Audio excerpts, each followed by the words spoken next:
Me ollaan talotekniikka-alan yritys. Pääpainopiste meillä on ilmanvaihtoalalla.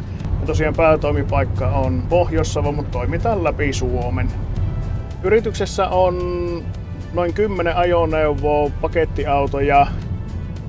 Joo, me oltiin muutama vuosi vähän tuuliajolla autohuoltojen osalta. Meillä ei semmoista selkeää luottamusta syntynyt. Sitten päädyttiin Vianorille ja nyt ollaan yli 10 vuotta sitten luotettu Vianorin huoltopalveluihin. Ja pääpaino on sillä autohuollossa, että se on ihan määräaikaishuoltoa. Sitten toki käytetään rengaspalveluita, rengashotellia ja sijaisautopalveluita ja myös sitten ihan katastuspalveluita huoltojen yhteydessä. Vianorin huolloissa auton takuu säilyy ja kaikille työlle ja osille on 12 kuukauden takuu.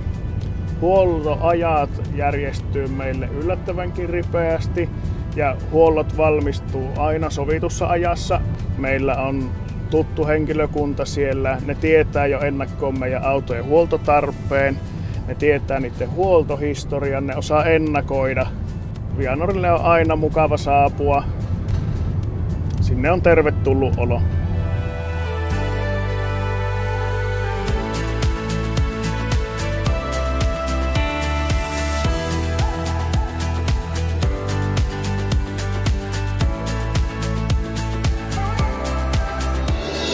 Dekk og bilverksted. Klar for enhver reise.